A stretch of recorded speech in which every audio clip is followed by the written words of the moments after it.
When the first window shattered, no one expected her to be the one standing in the dark with a steady hand. Most people in the neighborhood knew Evelyn Grace as Grandma Eve, the kind old woman who fed stray cats, tended roses, and brought cookies to the local police station every Friday.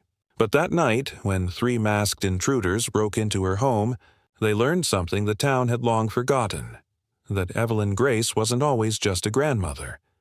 Before I tell you what happened next, tell me in the comments where you're watching from.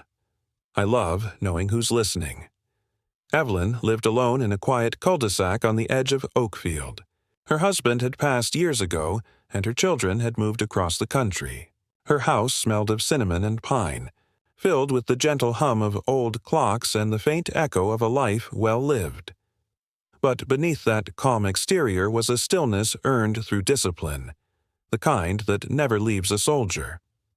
Few knew she had served 30 years earlier in the military, trained in tactical response and defense. She never spoke of it. She didn't need to. That evening, the power went out across the block. A blackout, nothing new. Evelyn lit a candle, wrapped her shawl tighter, and continued knitting by the flickering flame. But outside, 3 shadows moved across her lawn. Quick, silent, deliberate. The neighborhood boys had mocked her before, whispering she was harmless, frail, maybe even a little senile. They couldn't have been more wrong. The first intruder pried open the back door. The second cut the phone line. The third whispered, "Easy job." She's old. Evelyn heard it all. Years of training had tuned her ears to sound. The scrape of a boot, the click of a latch, the faint intake of breath before a strike. Her heart didn't race. It steadied. She stood, reached behind the cupboard, and pulled out something she hadn't touched in 20 years. An old baton, polished and heavy, a keepsake from her days in uniform. "Old habits," she whispered. The men entered. 3 silhouettes against the candlelight. One by one, they crept closer. "Check the drawers," one muttered, but when he turned toward the hallway, Evelyn stepped from the shadows. Calm, upright, silent. "Looking for something?" The man froze. Before he could raise his weapon, she struck. One swift arc to the wrist. The gun clattered to the floor. The second lunged forward, but Evelyn pivoted, hooked his arm, and flipped him against the wall in a motion so fast, so precise, it barely made a sound. The third tried to run. Bad idea.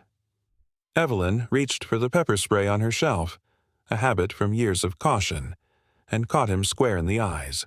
He dropped instantly, screaming. It was over in 10 seconds.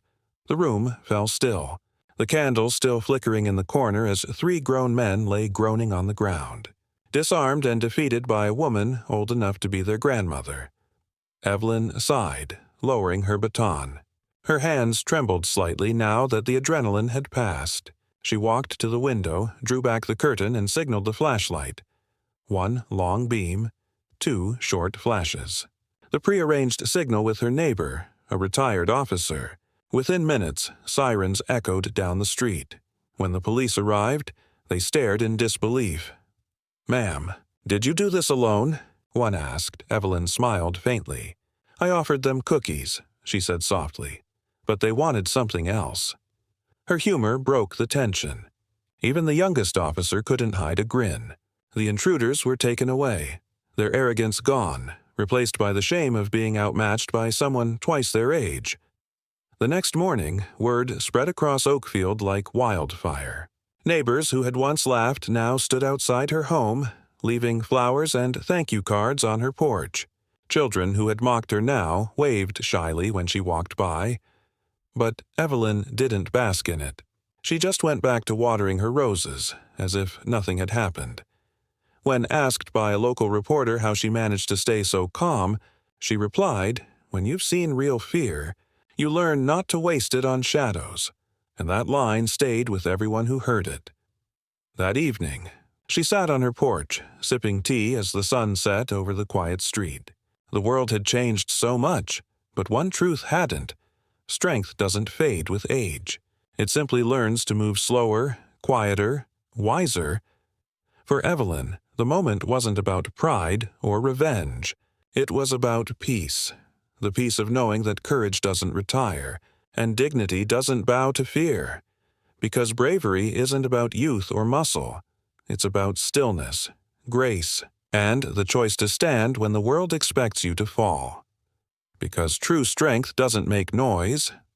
It moves like a whisper, and it always strikes when it must, and sometimes it wears a grandmother's smile. If this story inspired you, let me know in the comments. And don't forget to subscribe to Whispered Words for more powerful, cinematic tales of courage, compassion, and the heroes hiding in plain sight, because sometimes the softest voices carry the loudest strength.